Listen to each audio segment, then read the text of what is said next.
August 1947. The British are quitting India nearly 200 years after they took power. One of the largest, most ethnically diverse nations in the world has been divided. One country will now become two, India and Pakistan. As a British barrister draws a line on a map, a once peaceful land implodes.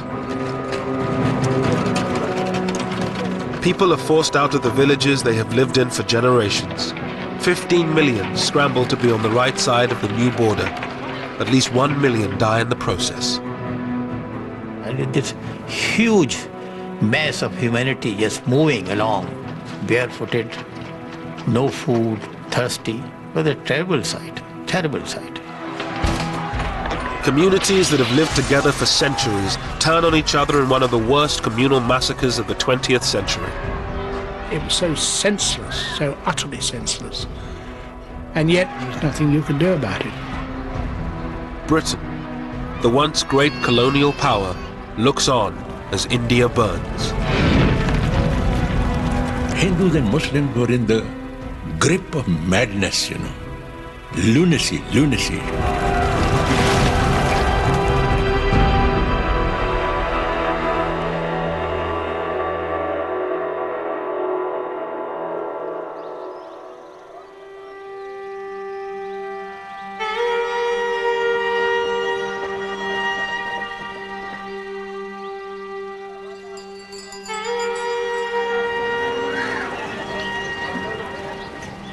In 1946, British India was largely at peace.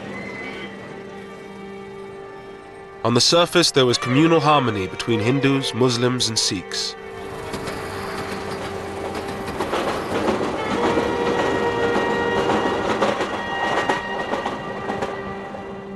In the same part of the village, I remember Hindus and Sikhs living side by side, living with us, Not far from where I lived, And whenever there was any wedding in the family, I remember Hindus and the Sikhs bringing sweetmeats, to my father, and offering. And we lived very happily, very happily. In British India, the 255 million Hindus were in a majority. India's 92 million Muslims were concentrated in the northwest and northeast of the country. The 6 million Sikhs lived mostly in the Punjab, one of the richest and most diverse provinces in India. Lahore was its ancient capital.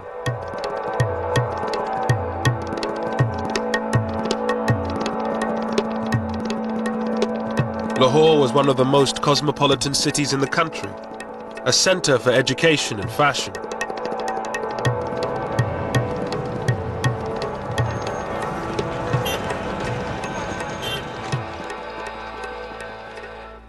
Roded Khan, a Muslim, had left his village to study law and history at Lahore's Foreman Christian College. Lahore took my breath away, because it was a different city, and it was a different world.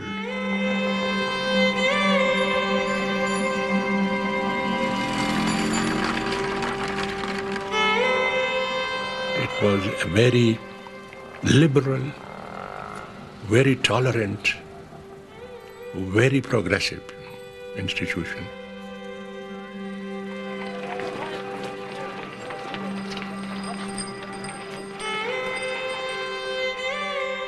At the same time, Somanand, a Hindu, was in his final year of school in one of Lahore's fashionable suburbs.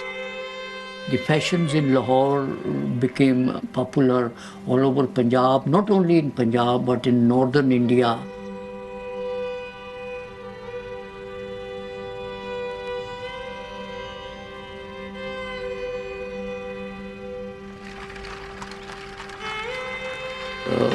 There was a famous saying in Punjabi that a person who has not seen Lahore has not been born yet.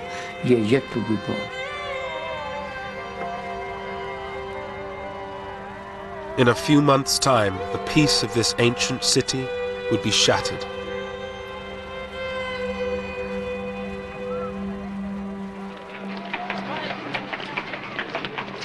For nearly 200 years, Britain ruled over India's 380 million people. India was the centerpiece of Britain's empire, a source of money and power. For the British who were stationed there, life had changed little in decades.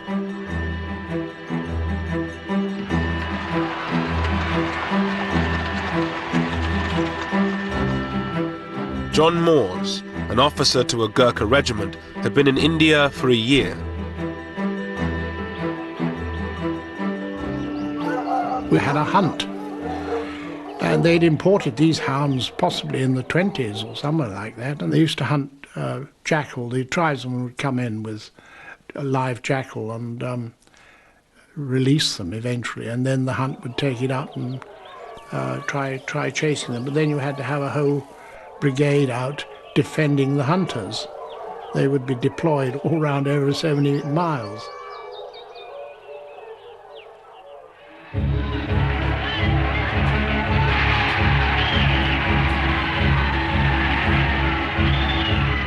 For decades, Indians had fought to rid themselves of British rule. The independence movement had been kept in check by ruthless military force. But by 1946, everything had changed. World War II had left Britain bankrupt. Mr. Moores and the other British troops knew that they would be the last. We knew that having come through a very expensive world war, that the cost of maintaining an army in India following the Far East War, we realized that this couldn't be paid for. The taxpayer, England was in a bad state, particularly 46, 47, financially.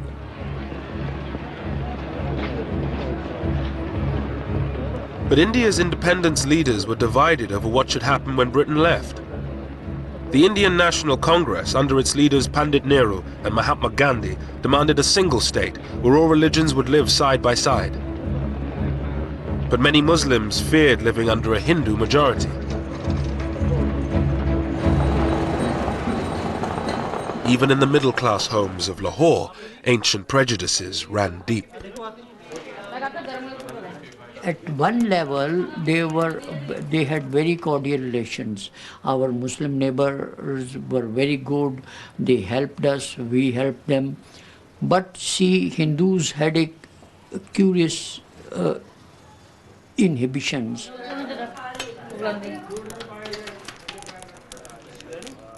My mother's attitude, she didn't allow any Muslim to enter her kitchen.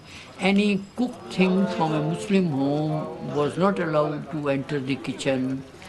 When she was eating, she would not allow her Muslim neighbors, the lady, to touch her. So such inhibitions and customs, they kept us apart. In Lahore's old city, Muslims were forbidden from drinking from the same taps as Hindus.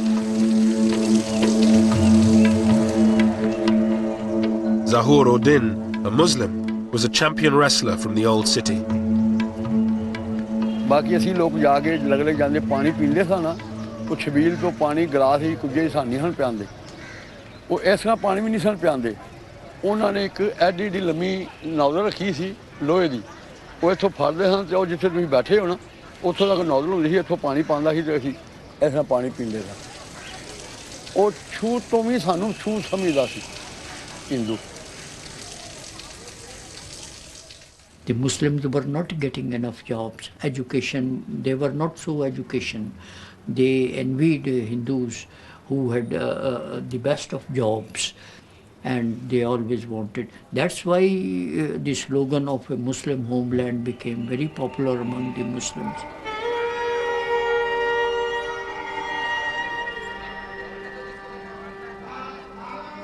Muslim fears that Hindus would dominate an independent India drove the demand for a separate Muslim homeland.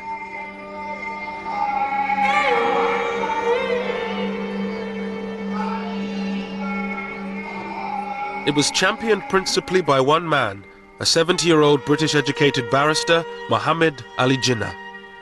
His Muslim League demanded the division of India into two, one country for the Hindus and Sikhs and another for the Muslims. Once the British leave, and there will be a democratic form of government, you see, But in a democratic form of government, the Hindus will always be in a majority, and the Muslim will always be in a minority. We have no chance. Our minority will never be transformed into a majority, and the Hindu majority will always remain a permanent majority. Therefore, we have no chance. Pandit Nehru, the leader of Congress, toured the country arguing the case for a united India.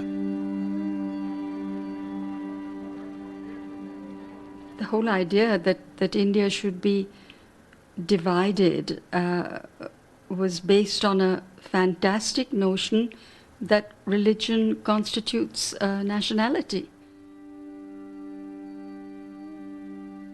Nayantara Sehgal lived with her uncle, Pandit Nehru. While I was growing up, the entire national movement, which had cut across religion, region, caste, class, sex, it had been a truly unifying experience. So for a person like me, it was an absurd idea that India should be divided. It made no sense of any kind.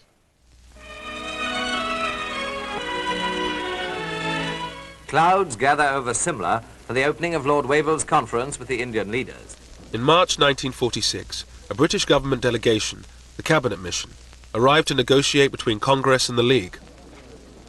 This was supposed to be the breakthrough conference, where a deal would be struck leading to an independent India. Pandit Nehru, who calls for an Indian republic, is accused by the League of working for domination over the Muslim minority. Jinnah did compromise on his demand for a separate Muslim state. He accepted a united India if it had weak central powers. But Nehru, a socialist and believer in a strong central state, refused any such concessions to the Muslim League. Mr. Jinnah, the Muslim leader, holds fast to Pakistan, and it's reported that his maximum concessions were regarded by Congress as inadequate. At any rate, the fateful conference at Simla, following the preliminary work in Delhi, has ended in failure.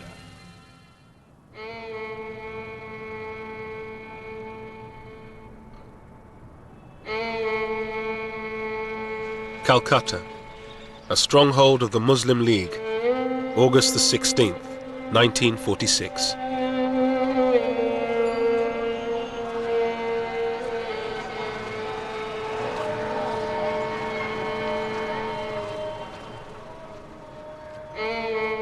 With the collapse of negotiations, Jinnah called for direct action. Thousands of Muslims gathered in the center of the city to demand a separate homeland, Pakistan.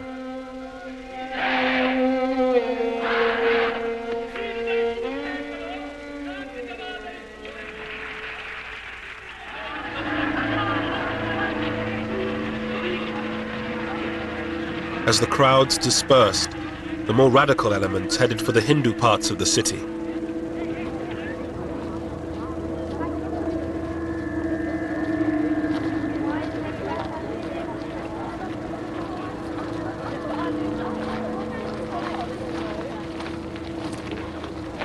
I was thinking of going out for a stroll, and then all of a sudden I found some Muslim hoodlums. They came out, shouted, Nara-e Takbir, Allahu Akbar. Allah is the great master.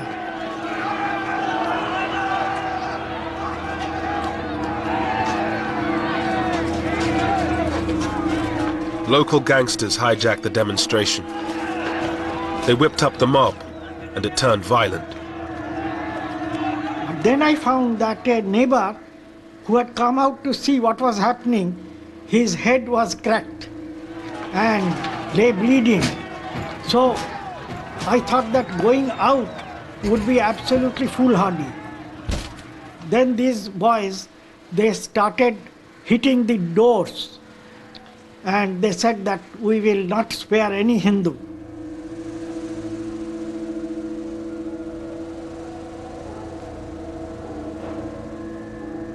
As the city erupted in communal violence, Muslim slaughter of Hindus turned to Hindu slaughter of Muslims.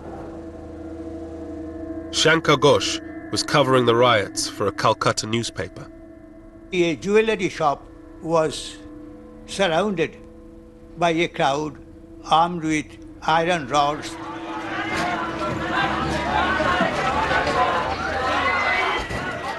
An elderly employee, he was already half dead in fear. He came with his folded hands like this. But this furious mob, they had no time to hear what he wanted to say. So I think a boy of 14 or 15 just pulled his leg as he came out, and the man fell down. And someone hit him on the head with an iron rod. I think that one blow had finished him.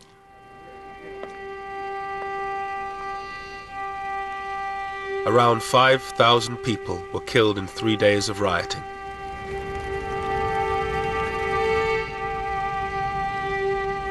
But the British, with one eye on leaving India and fearful of being overrun, ordered the troops to stay in their barracks until it was too late.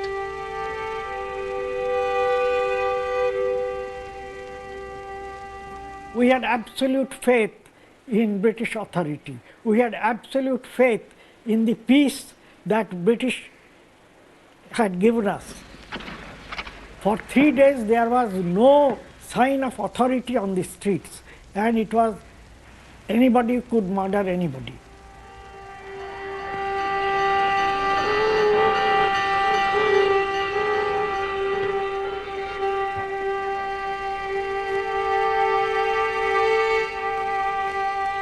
The Calcutta killings shattered the hope of the British that they could get out of India quietly and peacefully. With religious hatred and suspicion growing, the dream of a united India seemed to be falling apart. Pran Chopra was a young reporter for All India Radio at the time of the riots. Until then, there was still the possibility that there could be an undivided India. That impression evaporated in the heat of what came to be known as the Great Calcutta Killings. Once that impact spread through the rest of the country, the hope that India could remain undivided began to vanish. After Calcutta, the violence spread. In Bihar, Hindus largely massacred Muslims. In Noakhali, in Bengal, it was Hindus who were mostly under attack. With British power waning, India was in danger of falling apart in the chaos of communal violence. One man thought he could bring the country together and maintain the dream of a united India: Mahatma Gandhi. Ashoka Gupta was one of Gandhi's disciples. After the riots, Gandhiji's attitude was that we are same people, born in the same country, brought up in the same country. We have believed in the community living. Whether you follow this faith or that faith, it doesn't matter. It's the humanity which concerns.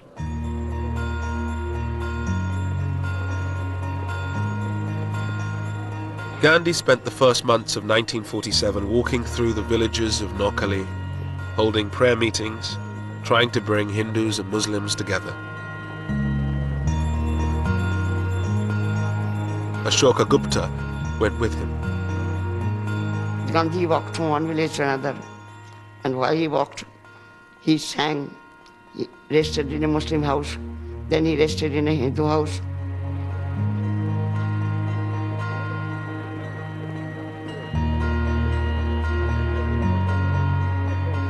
But the great pacifist and campaigner for independence was hardly the unifying figure he wanted to be. Gradually, the prayer meetings, the non-Hindus were absent. Shankar Ghosh reported the story for his Calcutta newspaper. The Muslims were not keen to come to him, were not keen to listen to him. And Before Gandhiji went on his morning trip from one village to another, they used to divide the path, spread thorns, bones, etc. on his road. An advance party had to be sent because he was in Noakhali, he was not wearing any shoes. He was walking barefoot. Gandhi had always opposed constitutional concessions to Muslims. For many of them, he represented Hindu supremacy. Mr. Gandhi did not appeal to the Muslims, He failed to win the hearts and minds of the Muslims of India, The way he used to talk about politics and his language, it was foreign. It did not appeal to Muslims at all, But he used to be practically, naked. He used to have one arm on the shoulder of one girl, and he should have another arm on the shoulder of another. And the Hindus thought he was a saint, Gandhi's dream of a united India seemed to be collapsing.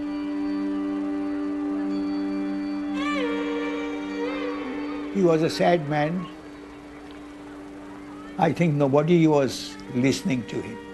He was considered to be an incorrigible idealist who has no connection with reality.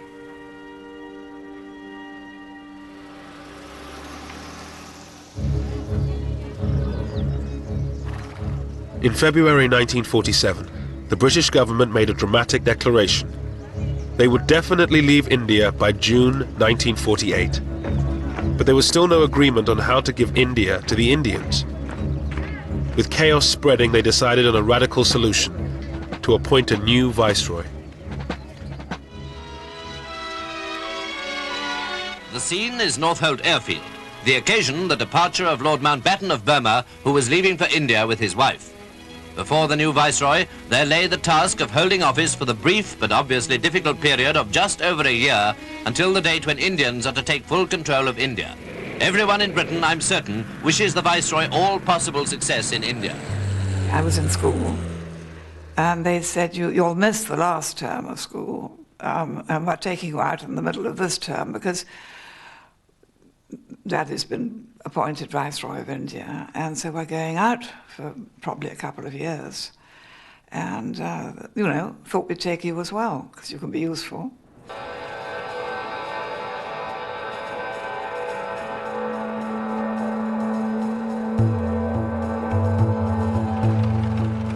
In March 1947, Mountbatten arrived in India. The former Supreme Allied Commander of Southeast Asia had a reputation for being a decisive leader, a man who could knock heads together. His brief was simple: to get a deal and get Britain out before India imploded. The swearing in, of course, was a very great ceremony in the Durbar Hall, and so trumpeters and all the staff in their full dress uniform, my father in full dress uniform, my mother in a long white dress, and I think a sort of laurel wreaths in her hair. And they looked like film stars.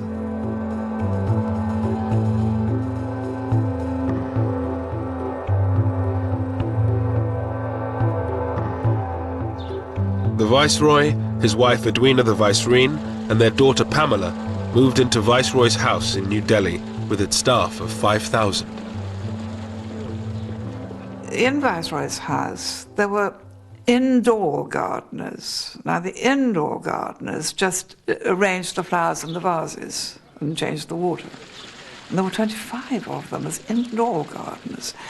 There was one man who spent his entire time with a seal that bore the British crown, stamping the butter pads. And there was another unfortunate man known as the chicken plucker, who did nothing else. So the scale was so amazing.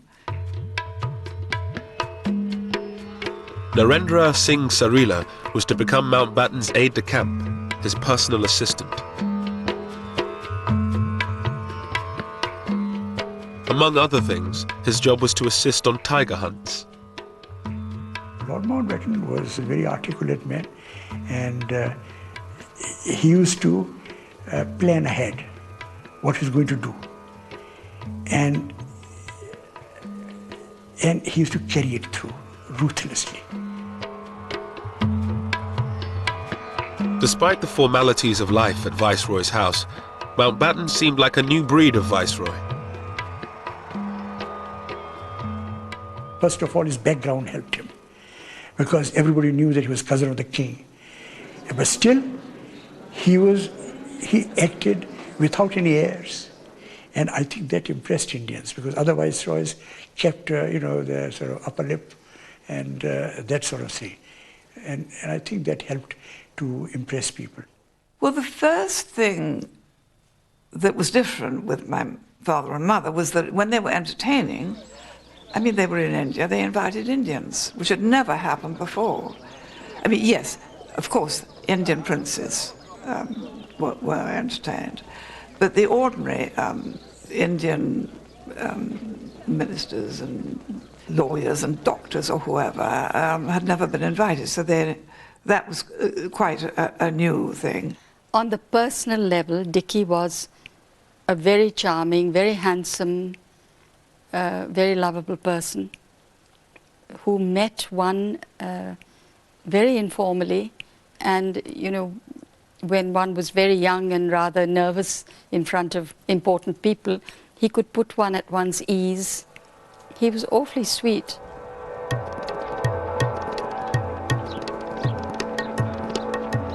Mountbatten's first task was to meet the Indian leaders, Mahatma Gandhi and Pandit Nehru for Congress, and Muhammad Ali Jinnah for the Muslim League.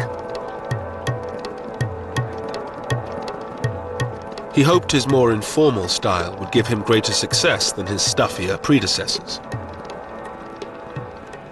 They sat away from the desks in armchairs and were offered refreshments of some kind, and he would say, well, now, before you put me in the picture politically and in the state of India, do tell me a bit about yourself. It was a technique that worked with Nehru. The two would become lifelong friends, but it totally failed with Jinnah. He came out of the meeting afterwards and said to his aides, my goodness, he was cold, cold as ice.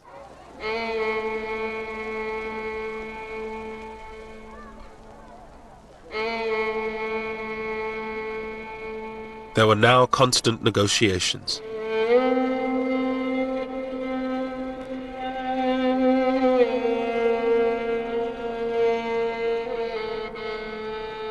As a divided India became a real possibility, the political tensions at the center filtered down to the local level.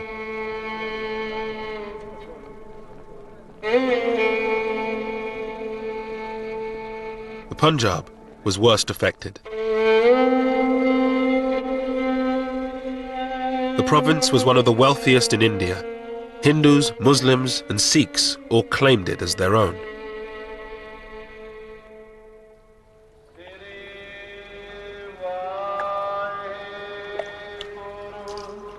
The Punjab was home to most of India's 6 million Sikhs, the location of their most holy site, the Golden Temple. The Sikhs' great fear was that if India was divided, the Punjab, with its Muslim majority, would end up in Pakistan. For Sikhs, it was unthinkable that they would be ruled by the Muslims, historically their enemies.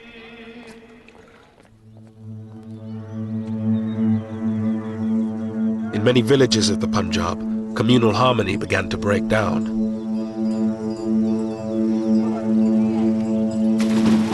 Aridaman Singh Dillon was living in a mixed Sikh-Muslim village. I had Muslim friends and we used to play together. And there was nobody from our families put any obstacles between us. But when the strife began, then I was prohibited from going out with my Muslim friends. But we would sneak away and often will get caught and scolded. My grandfather, he noticed us going about playing around in the fields. We tried to hide But ultimately he found out and I was giving a good thrashing and scolded. ਭਾਈ ਜੱਸਾ ਸਿੰਘ ਜੀ ਭਾਈ ਨਿਹਾਲ ਸਿੰਘ ਜੀ ਇਹ ਆਪਾਂ ਨਿਰਣਾ ਲੈਣਾ ਹੈ ਕਿ ਸ੍ਰੀ ਗੁਰੂ ਗੋਬਿੰਦ ਸਿੰਘ ਜੀ ਦੇ ਮਹਾਰਾਜ As a young boy, he watched local politicians stir up divisions between the communities for their own ends. ਸਾਡੇ ਜਿਹੜੇ ਹੌਸਲੇ ਉਹ ਬੁਲੰਦ ਹੋਣੇ ਚਾਹੀਦੇ ਨੇ ਸਤਿ ਸ੍ਰੀ ਅਕਾਲ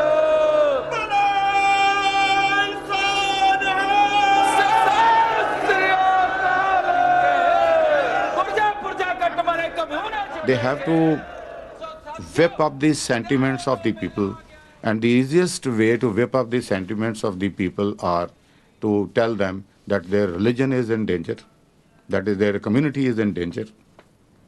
What else would they tell? To hoodwink people, to get votes out of them, to get support out of them. The people had to be hoodwinked, and politicians do this.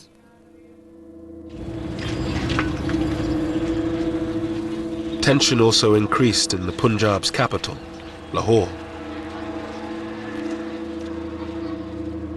Student Somanand always had a lot of Muslim friends. They now refused to talk to him. A class fellow of mine raised the Congress flag on the school building. The Muslims were very furious. Why? They also raised their Muslim League flag on the school building. So the tension increased. The distrust was already there under the surface. It was there for centuries, but now it came above the surface. John Moores and his band of Gurkhas were now sent to Lahore to help the local police keep the peace. We arrived in Lahore around about the 23rd of April. We already knew that there were rumblings going on for intelligence that had been passed to us, and we were briefed on that. And our first job was to get to know the city and how to get around it.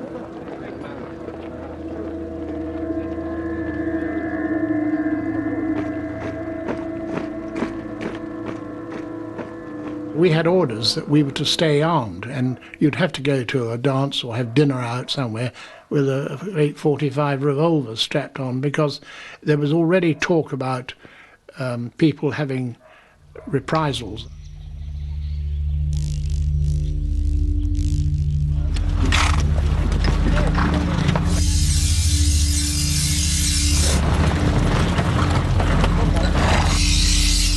In the villages of the Punjab, there were few British patrols. The Sikhs began forming jathas, armed bands. Many Sikhs had served in the British Army during the war and still had their weapons.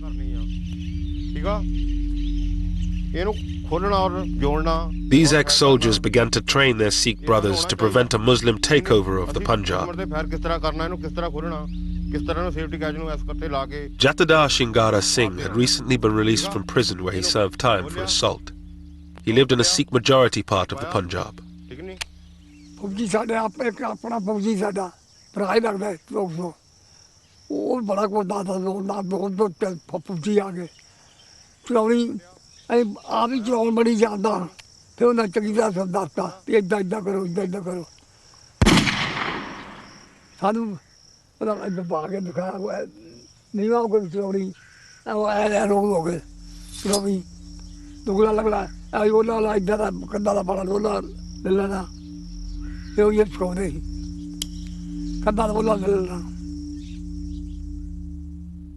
A number of Muslims from our village had come down to see my grandfather and told him that they have heard rumors that certain people are getting together in adjoining villages to attack our village and other villages to kill the Muslims. Aridaman Singh Dillon came from a long line of Sikh warriors. His ancestors had been imprisoned by the British. His grandfather, the village head, refused to join in the wave of communal violence. A committee of Sikh, Hindu and Muslim people were created, and they were given small arms like lances and axes. We had a couple of guns, and the basic reason for doing this was to guard their own village against the people coming to loot the Muslims of that village and to guard their Muslim friends. And every night they would hold the patrolling throughout the village to guard the village and the Muslims.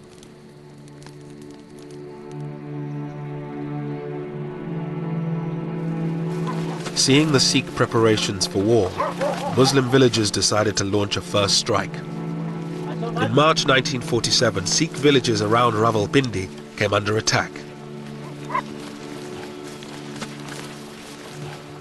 ਝਾੜੀਆਂ ਕੋਲ ਵੱਡੇ ਆਦਮੀ ਦਿਸਣ ਲੱਗ ਪਏ ਅੱਲਾਹੁ ਅਕਬਰ ਯਾ ਅਲੀ ਅੱਕਾ ਅੱਲਾਹੁ ਅਕਬਰ ਯਾ ਅਲੀ ਨਾਲ ਹੀ ਉਹਨਾਂ ਦੇ ਕੁਲਾੜੀਆਂ ਹੁੰਦੀਆਂ ਸਨ ਕੁਲਾੜੀਆਂ ਉਹ ਉਛਾਲ ਰਹੇ ਸਨ ਔਰ ਬੜੇ ਮਤਲਬ ਯਾਨੀ ਐਗਰੈਸਿਵ ਸਨ ਬੜੇ ਗੁੱਸੇ ਵਿੱਚ ਸਨ ਜਿਸ ਤਰ੍ਹਾਂ ਕਿ ਸਾਨੂੰ ਖਾਈ ਜਾਣਗੇ ਤੇ ਸਾਡੇ ਵਾਸਤੇ ਵੀ ਇੱਕ ਨਵੀਂ ਗੱਲ ਸੀ ਕਿ ਸਦੀਆਂ ਤੋਂ ਅਸੀਂ ਉੱਥੇ ਲੋਕ ਰਹਿ ਰਹੇ ਸਨ ਕਿ ਹੋਇਆ ਕੀ ਹੈ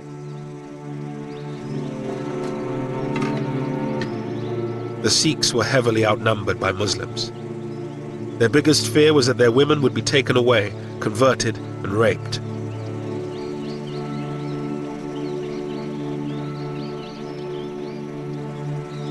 ਇੱਕ ਮੁਸਲਮਾਨ ਸੀ ਗੁਲਾਮ ਰਸੂਲ ਉਹਦਾ ਨਾਂ ਸੀ ਉਸਨੇ ਇੱਕ ਲੜਕੀ ਦੀ ਡਿਮਾਂਡ ਕੀਤੀ ਕਿ ਇੱਕ ਲੜਕੀ ਮੈਨੂੰ ਦੇ ਦਿਓ ਤੇ ਅਸੀਂ ਸਾਰੇ ਲੋਕਾਂ ਨੂੰ ਉਹ ਬਦਮਾਸ਼ ਟਾਈਪ ਦਾ ਆਦਮੀ ਸੀ ਔਰ ਅਸੀਂ ਸਾਰੇ ਲੋਕਾਂ ਨੂੰ ਇੱਥੋਂ ਹਟਾ ਦੇਵਾਂਗੇ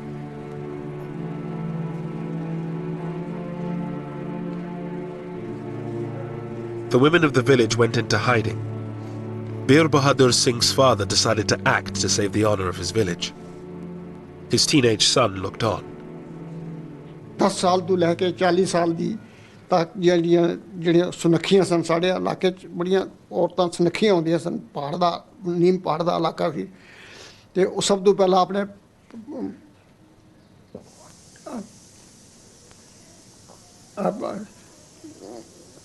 ਥੋੜਾ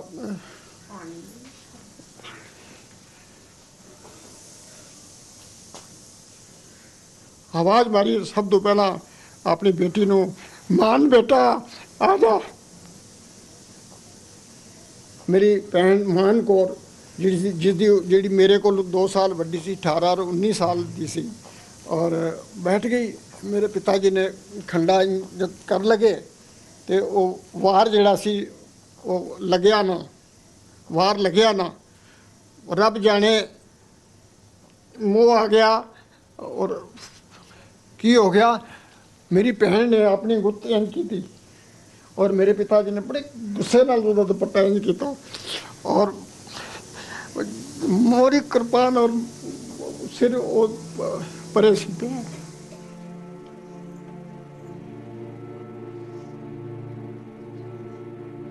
ਉਹ ਦੋਏ ਚਾਚਾ ਭਤੀਜਾ ਨੇ ਮੇਰੇ ਇੱਕ ਹੋਰ ਤਾਇਆ ਜੀ ਵੀ ਉੱਪਰ ਸਨ ਜਿਨ੍ਹਾਂ ਦਾ ਕਾਫੀ ਵੱਡਾ ਸਰੀਰ ਸੀ ਉਹਨਾਂ ਸਾਰਿਆਂ ਨੇ ਕੱਟਣਾ ਸ਼ੁਰੂ ਕੀਤਾ ਖਟ ਖਟ ਖਟ ਦੀ ਆਵਾਜ਼ ਆਉਣ ਸੀ ਮੈਂ ਯਕੀਨ ਜਾਣ ਕੇ ਜਾਣਾ 60 ਸਾਲ ਮੈਨੂੰ ਅੱਜ ਦੀ ਯਾਦ ਹੈ ਕਿਸੇ ਨੇ ਹਾਈ ਨਹੀਂ ਕੀਤੀ ਬਸ ਵਾਹਿਗੁਰੂ ਦੀ ਆਵਾਜ਼ ਆਉਂਦੀ ਰਹੀ ਹੈ ਕਿਸੇ ਨੇ ਹਾਈ ਨਹੀਂ ਕੀਤੀ ਕੋਈ ਨੱਸੀ ਨਹੀਂ ਕਿਸੇ ਨੇ ਰੋਲਾ ਨਹੀਂ ਪਾਇਆ Such scenes were repeated throughout the western Punjab in March and April 1947.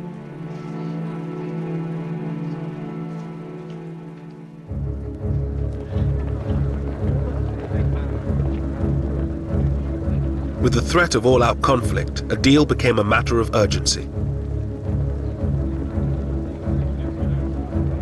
The Congress leader, Pandit Nehru, now had power within his grasp. But to get the British out quickly, he had to compromise. He abandoned his dream of a united India and accepted partition. A statement will be read to you tonight, giving the final decision of His Majesty's government as to the method by which power will be transferred from British to Indian hands. On the night of June 3rd, 1947, Mountbatten, Jinnah and Nehru broadcast the news that they had finally struck a deal. They would divide India in two. I must honestly appeal to every community, and particularly to Muslim India, to maintain peace and order. I couldn't believe it. I couldn't believe it. It was like a dream come true, you know. mighty forces are at work in the world today and in India, and I have no doubt that we are ushering in a period of greatness for India. I remember I heaved a sigh of relief that there was partition, because we did not want to live with the Muslims anymore. But there can be no question of coercing any large areas in which one community has a majority to live against their will under a government in which another community has a majority.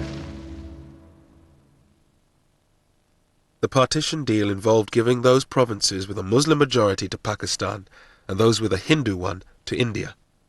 But Mountbatten and Nehru insisted that the Punjab and Bengal would be treated differently despite their Muslim majorities. Jinnah was forced to accept that both these provinces would be cut in half and divided between India and Pakistan. The next day, at a press conference, Mountbatten dropped a bombshell. Britain would not be leaving in June 1948, as had been planned, but on August 15, 1947, just 3 months away. When asked why the date had been brought forward by nearly a year, Mountbatten replied, "Why should we wait? Waiting would mean that I should be responsible, ultimately, for law and order." It should have been possible for them to say that, look, there is no great hurry, don't fix a timetable, let it proceed in a more orderly manner. But he was a decisive man. This is the job I have to do, this is the date by which I'll do it. This was his personality. That made the pace of the partition furious, impossible to moderate.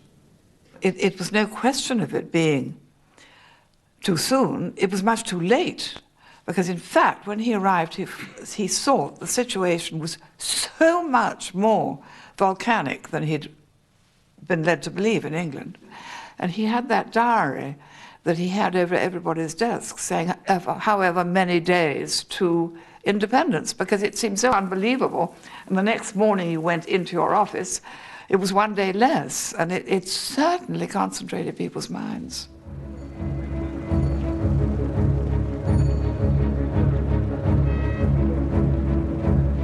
But with 3 months to go, no decision had been made on one crucial matter: where the border between Pakistan and India would lie. A new boundary had to be urgently drawn up. The man chosen for the task had never been east of Paris: British barrister Sir Cyril Radcliffe. Cyril Radcliffe was a very remarkable man. It was not just the quality of his mind, though that was formidable, perhaps the most formidable I ever encountered, I think. He had this unerring gift for going to the heart of anything he was discussing. He came very clearly to a rational conclusion. He was a very rational man. On July 8th, Radcliffe arrived in India. He moved into a bungalow on the Viceroy's estate. With partition only 36 days away, he met Mountbatten. The brilliant and serious barrister did not quite hit it off with the flamboyant Viceroy. I think he thought that he was a vain man, and not a man whose judgment was totally to be relied upon. But he didn't dislike him, and I think he respected the fact that Mountbatten was the last Viceroy and doing the best he could with a very difficult remit. Could you get me the figures, please, for the Gurdaspur district? I believe I'm right in saying that there is a narrow Muslim majority, but not a substantial one. Yes, it's 50.6%. 50.6. With his private secretary, Christopher Beaumont, Radcliffe began his work. His toughest job would be in the Punjab and Bengal, which were being divided in two. Radcliffe was being asked to draw a line through the middle of both provinces. In doing so, he would look at which religion was in a majority in each individual district, but he would also take into account other factors, such as the connection of railways, canals, and irrigation channels. In the streets of its great capital, Lahore, there was uncertainty over which side of the city the border would fall.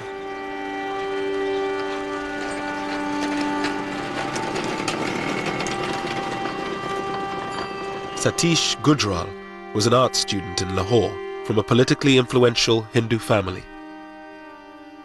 Most of my Muslim friends also agreed that logically speaking, there was more chance that Lahore will go to Indian side.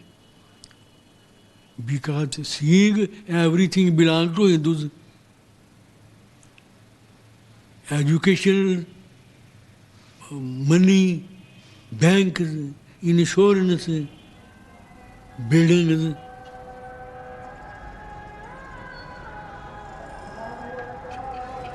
या मौला जी दोवां कन्ना ही फिर लाहौर सानू पाकिस्तान च लिया असीं इत्थे ही रहिए असीं घरों बाहर ना निकलीए सारियां कबरां भी इत्थे निकल गईयां असीं ते मरांगे इत्थे घरों बाहर ही निकले ना किते गए ने ना किते आए ने On the quayside at Bombay, Viscount Mountbatten bids bon voyage to 1,500 British soldiers. With tension increasing, the British government decided this was the moment to bring most of the remaining troops home. 50,000 more.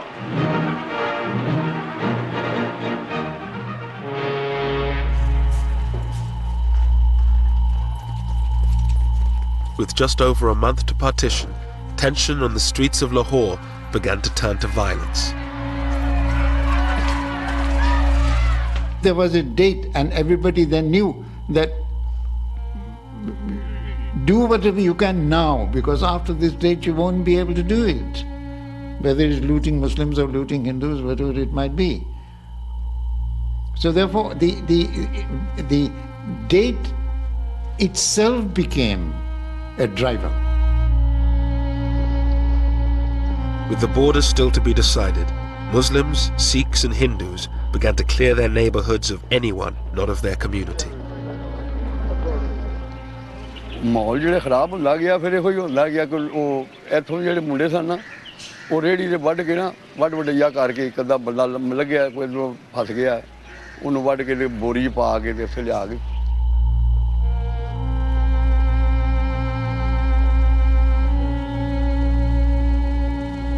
होगा सी उत्थे लिया के ते ओनू साड़दे सन ये मुंडे मुसलमान जेह्ड़े ऐसे एरिए जित्थे जित्थे मुसलमान हैगे सन उदों हालात इस तरह इहो जिहा रोई कटकट होया मार दित्ता साड़ दित्ता एपनी हो जांदी।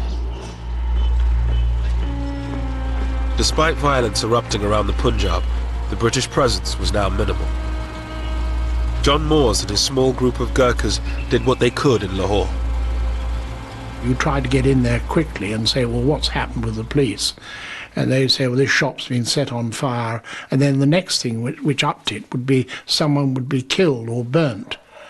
And so then you get a reprisal from the other side, then picking on somebody else. And gradually, this is how it escalated. It was like a bushfire. And it was difficult to control. As Lahore tore itself apart, Mountbatten had other problems to solve. Partition was just a few weeks away, but the future of large parts of India had yet to be decided, that of the princely states.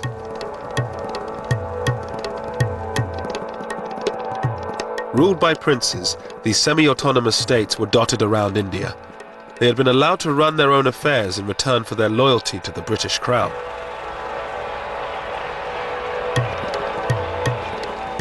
The princes assumed the British would allow them to decide their own fate after they left. But Mountbatten had done a secret deal with Nehru. He would hand most of them over to India. Narendra Singh Sarila, then a young prince, attended the meeting where Mountbatten announced their future. In July 47, my father said that the last Chamber of Princes meeting is going to take place in Delhi, in which Mountbatten will address the princes. It is an important meeting. You go, you deputize for me. You know, he was trying to build me up. On July 25th, the princes gathered to hear what Mountbatten was offering them.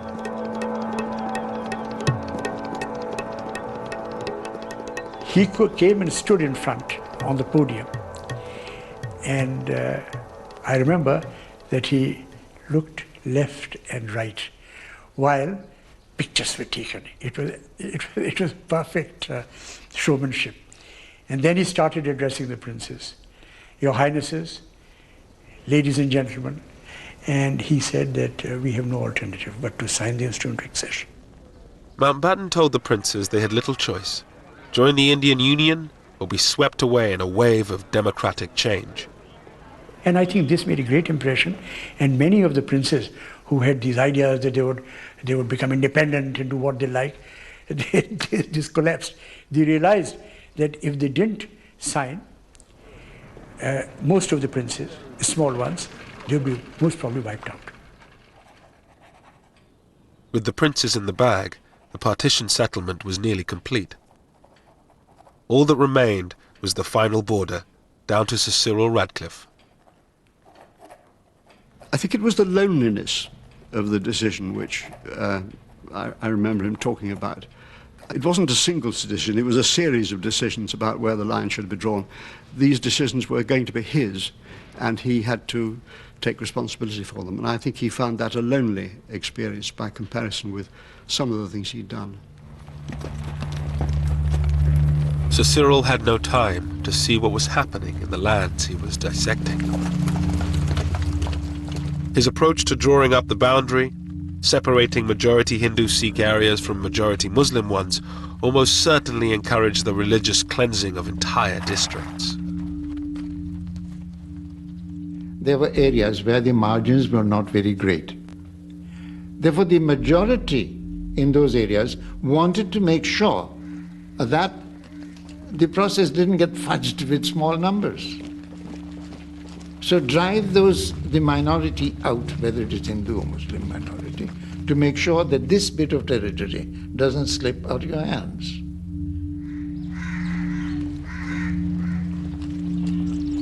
Mayhem now ensued in the villages of the Punjab. A few individuals took a stand. Dylan's grandfather was threatened for trying to protect his Muslim neighbors.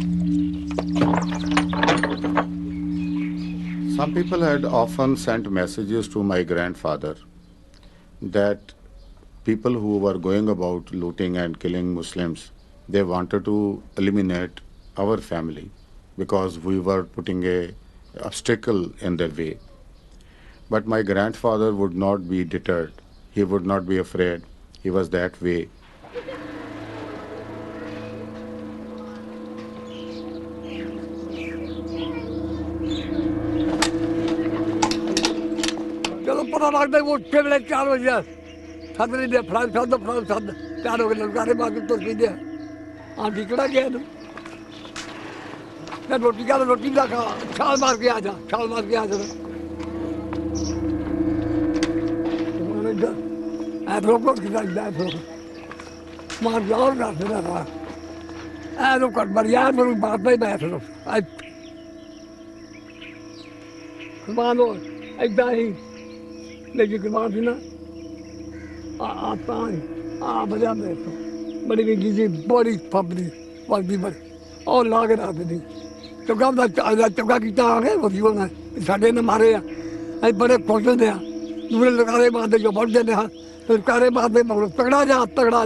Small contingents of British-led troops scoured the countryside trying to stop the violence.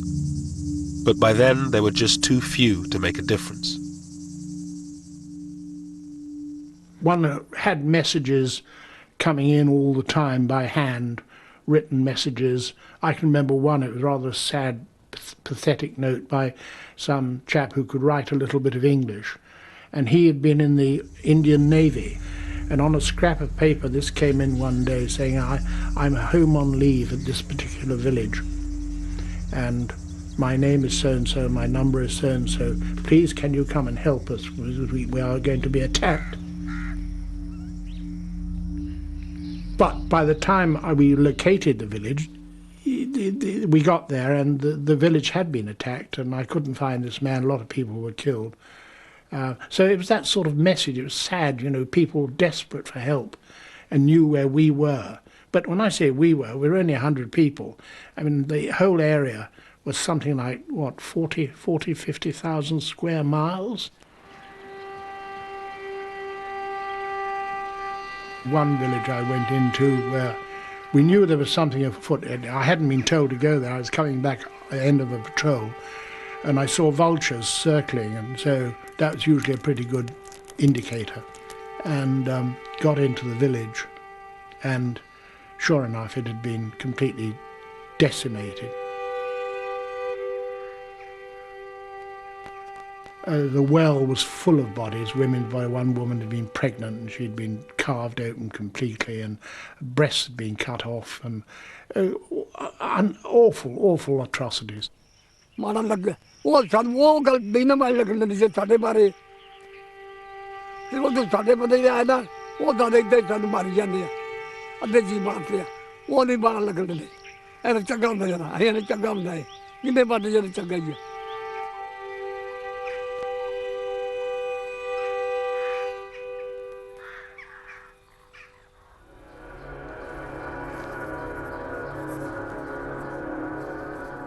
In Lahore, murder was now an everyday occurrence. With partition just 2 weeks away, rumours circulated that the city would go to Pakistan. Lahore's richer Hindus took no chances. There was tension. The Hindus started leaving much before the partition Lahore. They knew that Lahore would go to Pakistan. They started leaving the city, but they pretended that they are not leaving. They kept their drawing rooms as it was there. All the sofas and all the furniture was there. In the hearts there was a hope lingered that Lahore would be on this side.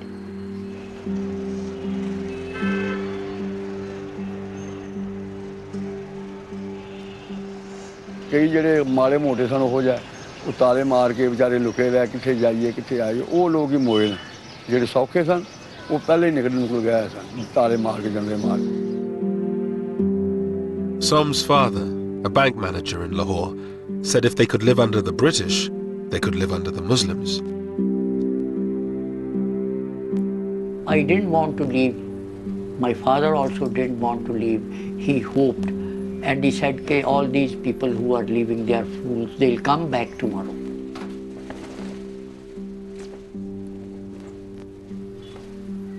But that was not true. When our neighbors started leaving one by one, he still hoped. Our closest neighbors who we had very close relationship, the Bhatiyas, when they left, my father wept that day. As thousands fled, Muslim gangs set fire to the Sikh and Hindu areas of the old city. The old Lahore, beautiful and historic, was in flames. At night when I used to sleep on the terrace, I could see the Hindu Shahalmi area burning 5 miles away.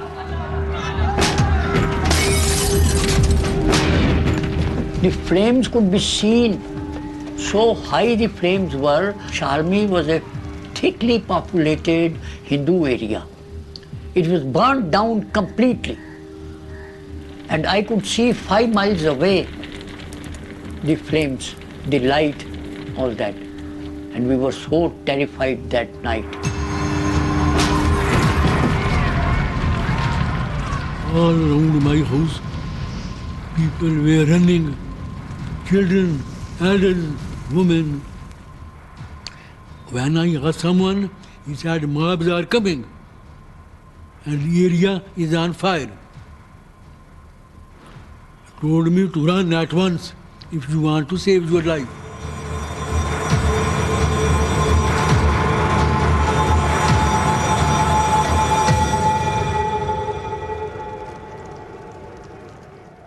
The whole horizon full of fire, smokes, and all red.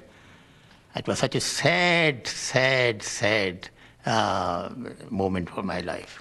Seeing Lahore, such a beautiful city, it was all burning. I have done what I can in drawing the line to eliminate any avoidable cutting of railway communications and of river systems, which are... On August 9th, Radcliffe had finished drawing up the border. But Mountbatten decided to keep the new boundary a secret until after independence, so the British wouldn't be blamed for any ensuing violence. The delay prolonged the uncertainty, and some believe it increased the loss of life. Signed, Cyril Radcliffe. I never forgave him. Why he kept the decision to be announced about Lahore so late? I feel much killing could have been saved if they had announced the fate of Lahore 15 days before. On the eve of independence, Radcliffe wrote to his stepson in London. Nobody in India will love me for my award about the Punjab and Bengal, and there will be roughly 80 million people with a grievance who will begin looking for me. I do not want them to find me. I've worked and travelled and sweated. Oh, how I have sweated the whole time. Radcliffe left India 4 days later, never to return. He was deeply conscious that his rulings or his recommendations would generate controversy, conflict, and the possibility of a loss of a lot of human life. I do remember him saying that any solution, any drawing of the line would have done that.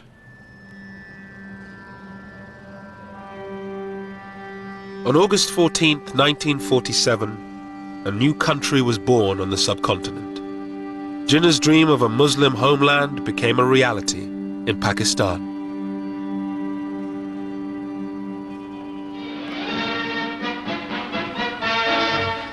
Through Karachi streets drives the Quaid-e-Azam, Muhammad Ali Jinnah, Pakistan's first Governor-General. It's Karachi's first day of independence, and the crowds are out to greet him and Earl Mountbatten. Mountbatten was in Karachi to declare independence for the newly created state. Bizarrely, no one except he and Radcliffe knew where its borders were, but this didn't stop the celebrations.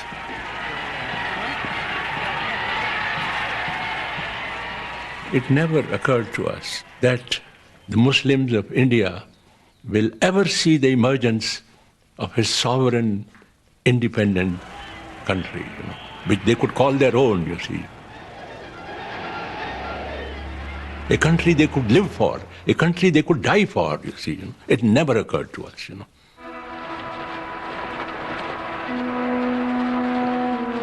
The next day, it was the turn of India to celebrate.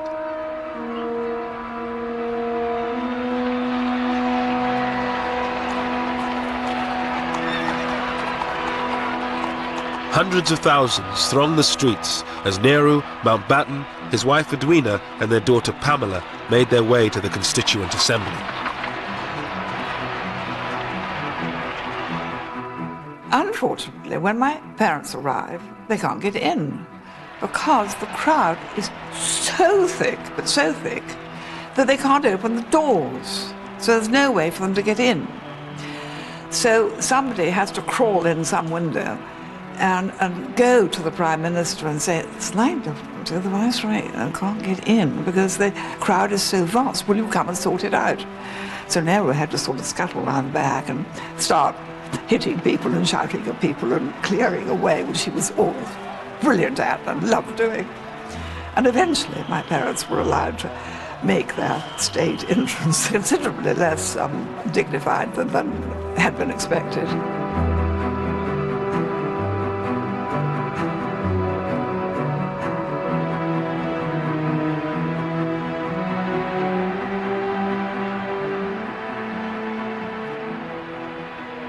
Well, you must remember that whatever the tragedy of partition, there are other aspects to it. I mean, it was an exhilarating occasion. There were millions of people out on the streets celebrating. For my uncle and for his colleagues, it was the realization, though not in whole but in part, of their lifelong dream, the cause to which they had given their entire lives. And here it was. Indian independence. But not everyone was celebrating. Gandhi, who for decades had struggled for a united independent India, lay fasting in Calcutta. His disciple Ashoka Gupta was with him. He was a disappointed man. He was a man in distress. And he found that whoever people went with him to start with, now are deserting him. The desertion by other leaders, I think, hurt him very much. He wanted to die. His attitude was, let me die.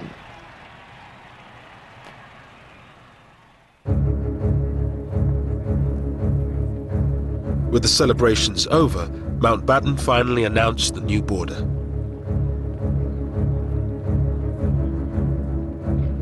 It sliced through the previously united provinces of Bengal and Punjab. Lahore was given to Pakistan, a disaster for the city's few remaining Hindus. We were dejected and we were so sorry because, see, those Hindus, by that time, Hindus had realized that it would not be possible for them to stay in Pakistan.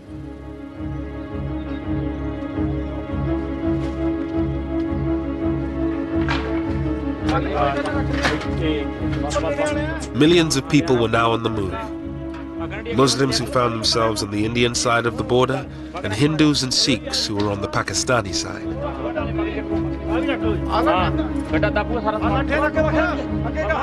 They packed their belongings onto bullock carts and left the villages they had lived in for generations.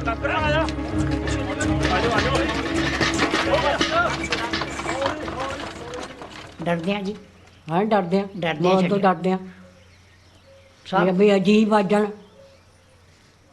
कोई चीज नहीं चुकन दी वाला भाई आके कुछ नहीं जाना तुम अपनी जाना ले जाओ गड्डियां ते बहन दी करो गड्डियां ते दो दो बोरियां आटा सुट लिया जिन्ना घर हैगा सके ते एक गड्ढा सी छियां घरां दा कोई पता नहीं सी इन्हां नहीं पता भी आया भी अपने पिंड ही जावांगे इत्थे बलगणी आउणा सी पिछे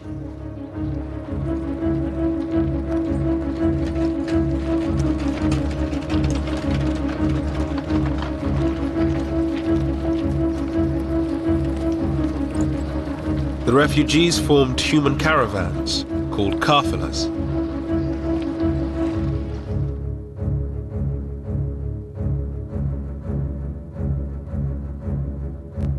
The lucky ones had military escorts to protect them from armed bands waiting on the roads. The first major refugee movement, the biggest concentration, was about a 50 miles long column of over 200,000 people was moved, and I was escorting it from Jalandhar onwards up to the Pakistan border. Wajahat Hussain was a young army officer. He had been sent to the Punjab to deal with disturbances on the border. We had very few troops with us, very few troops with us. So here were these people. There were no transport arrangements. There were no arrangements for the medical cover. There was nothing except that we had collected these people in open spaces. They were told to move, and they were moving on foot. Some had bullock carts, so they put their belongings on the bullock carts, and their old people and children. Others were on the foot. And we used to do about, initially we used to do about 15 to 20 miles in a day. But as they got tired, as the days passed by, they became less and less.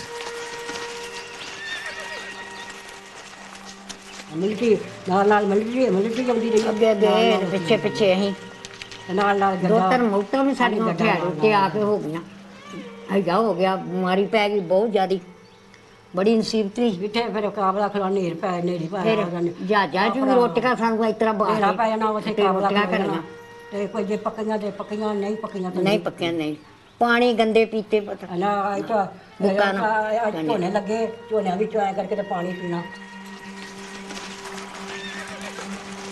Throughout August and September, the columns of refugees grew and grew, from hundreds of thousands to millions.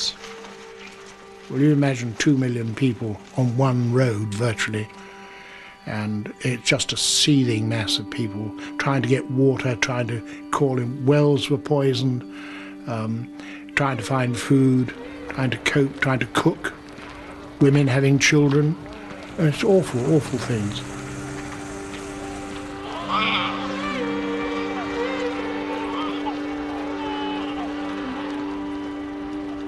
And of course they often try to stop us and to ask for help, and sometimes, if depending what we were doing, we'd stop and say, what's the matter, what do you want? And then they'd say, we know we've no food, and say, well, I'm sorry, I can't do anything for you, because that wasn't our job.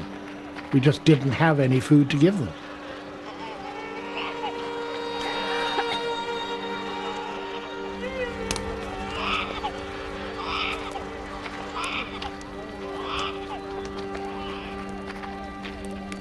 First they used to start throwing their baggage which they were carrying, everybody, whatever little they had to carry. And after 3-4 days, they used to gradually drop. And then they were left with just the clothes shattered, tattered. And lastly, the mothers leaving their small babies. That was our biggest problem. And there were these crawling babies, and on the side of the road with these thousands and thousands of people just moving. It was a terrible sight, terrible sight.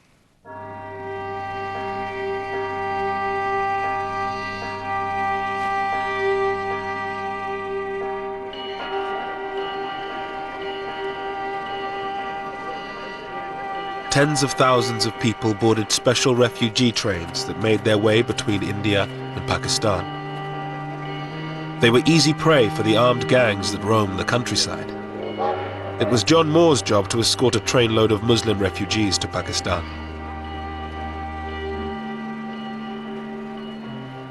It wasn't a train, it was just a lot of coal wagons, steel coal wagons, and this, of course, is August, which is pretty hot. And we loaded up these wretched refugees.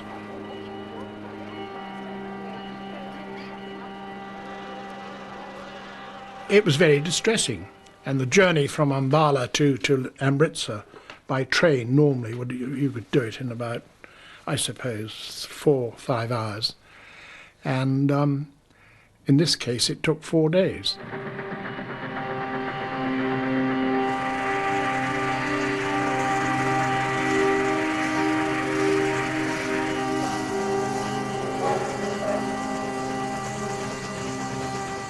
There was no water, very little water on the way. We had our own supplies of water for the 3 platoons, but we had a job to do, and we couldn't help them.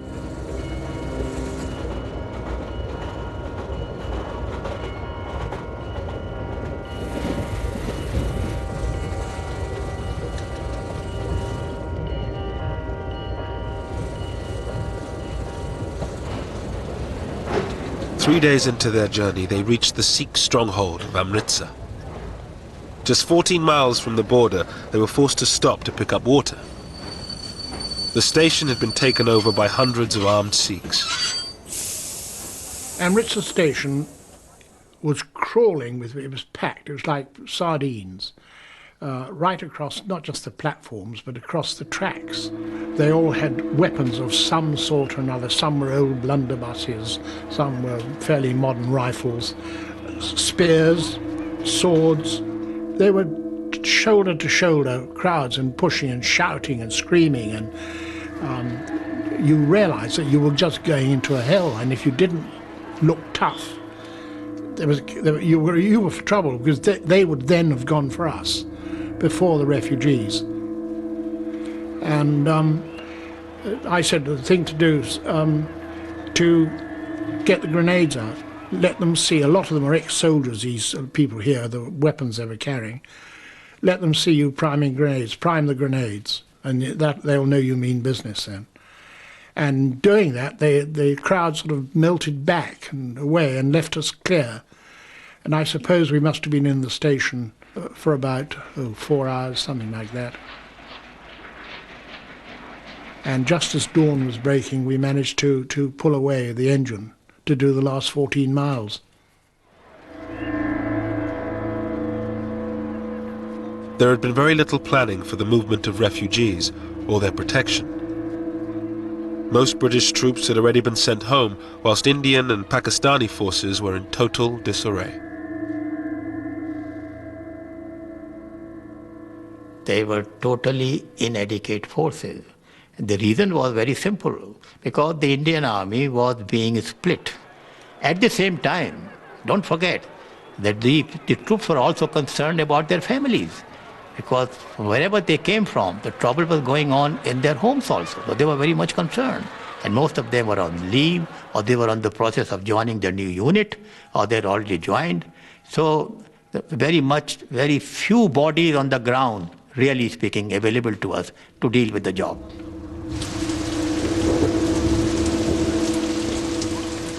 Most trains had no military escorts with inevitable consequences. John Moores was called to Ambala station to meet a train that had been attacked. This was a trainload of, 500, 600, 700 people, most of whom had been killed, slaughtered, mainly elderly people, young children, young women, and they had been attacked and slaughtered, shot. I can remember seeing a young woman with she was still alive, her head open, cut open, and you could see her brains, and knew there was nothing that we could do. We hadn't got any surgical facilities or anything like that, but it was a horrendous thing, and I still think about it very much. Art student Satish Gujral helped organize the transportation of refugees. In Amritsar, he saw the hatred partition had brought. The Muslim girls' school nearby had been raided, and all these girls had been brought out, stripped, then taken in procession to this location, where they were being systematically raped. I have recalled in my life story that when watching it, I looked at the face of those others who were attending it in search of compassion. I found none.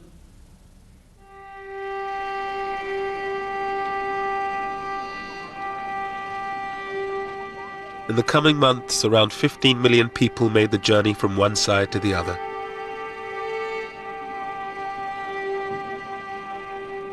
At least 1 million were dead. Thousands more lay abandoned in makeshift refugee camps, stuck on the wrong side of the border.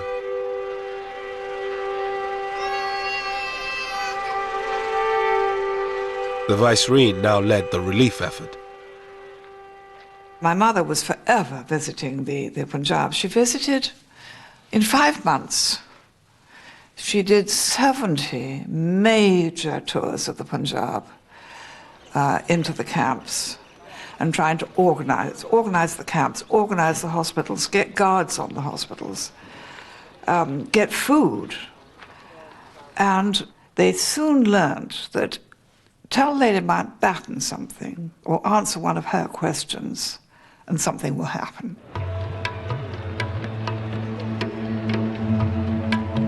Pandit Nehru, the new Prime Minister of India, toured some of the camps with her. Finally, he came face to face with the price his people had paid for partition. Satish Gujral was in a refugee camp in Lahore when he arrived.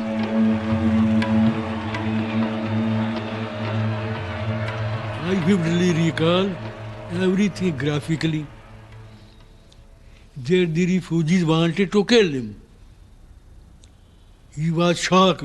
A man who grew up as the darling of the people was going to be killed by the same people. I had been in pro-Nehru fellow, but that evening I did not feel, because I thought for the leaders having been truly responsible for all this havoc. So I thought he was only harvesting what he had sowed. So that first time that day, I felt no reverence toward him.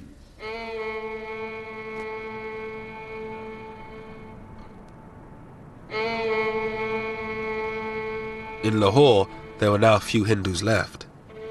Somanand and his father were among the last. In the weeks following partition, they came under attack from Muslim gangs seeking a religiously pure Lahore. And it was free for all in the city. There was no one to check them. So they had come for that purpose, and somebody had given them our address and all that, and they came to kill us. But fortunately, we had a very narrow escape, and I was with a neighbor, with a Muslim neighbor, and they looted, they ransacked the house, took away all the clothes which they could use, all our shoes. And when our Muslim neighbor raised a hue and cry, they said, "We'll shoot you if you support the Kafirs." It was too much even for Som and his father, who throughout the violence had held out the hope that they could stay on in the city of their birth.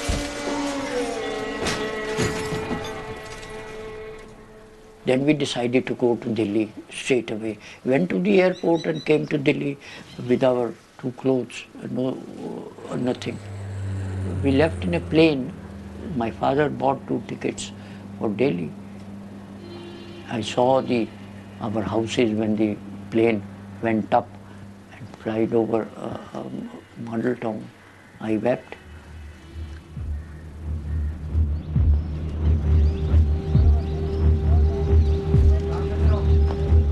In Dillon's village, where the Muslims had been protected by his grandfather, the Indian army arrived one day and ordered the Muslims out. It was a sort of very heavy moment. There were tearful departures and farewells. The Muslims left most of their assets and properties with their neighbors, thinking that they would be able to come again to pick those things up.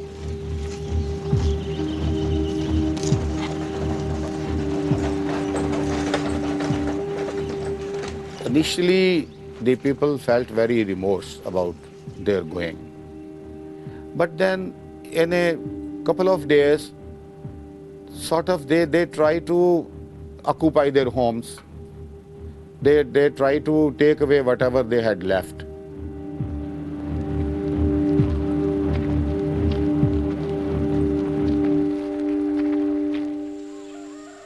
In only a few months, India had been divided along religious lines. The Indian part of the Punjab was cleared of nearly all its Muslims, while Pakistan was emptied of most of its Sikhs and Hindus.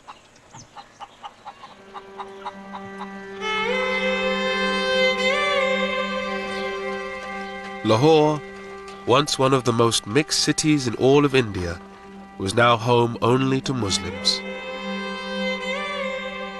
Gone was the cosmopolitan Lahore. Gone was liberal, tolerant, progressive Lahore, you see. But I think culturally, Lahore suffered, you see. It was a great city in those days. It was a great city in those days. With the passage of time, we became more conservative, more backward, more intolerant, more pseudo-Islamic, pseudo-Islamic. I think the primary responsibility is of the Hindus who didn't treat the Muslims as their equals. That was the root cause. The Muslims and Hindus couldn't integrate despite living together for all these centuries. With the partition over, the job was done for the few British troops still left in India. John Moores returned to Britain at the end of 1947. I think the worst thing was that we couldn't stop the violence. The unnecessary cruelty is something which we didn't really know much about. Mountbatten stayed on in India until the end of 1948 as its Governor-General. He returned to his career in the Navy, becoming First Sea Lord. He was killed by an IRA bomb in 1979. The whole problem was that Mountbatten tried to do this job in too short a time. To expect a country to be partitioned, a new country to be created, and within 2 months move the portion of the government of India to Pakistan, and to move the troops to Pakistan and from Pakistan to India, was a tremendous job. It cannot be done, and that's exactly what happened. Everything went out of control.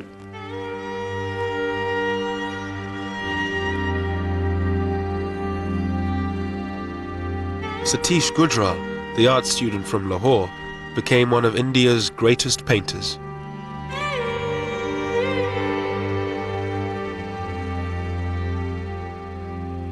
This experience sank in me so deep after partition, and began to paint without any consciously effort. This woman suffering, this brutality of man to man became my theme.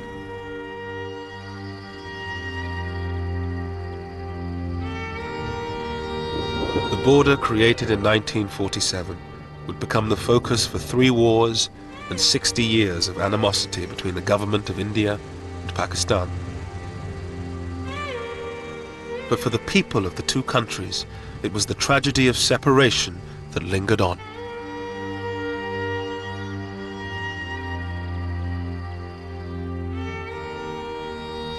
I missed my friends.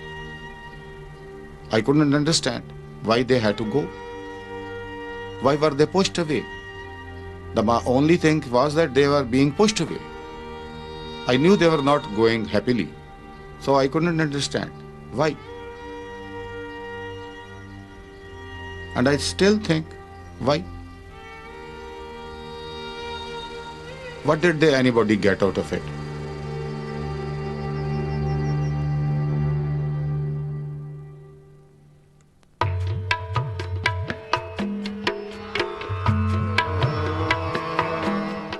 And on BBC4 at 11 in Midnight's Grandchildren, 3 British teenagers travelled to the Punjab to see how their families were affected by partition. Coming next here on BBC2 Newsnight.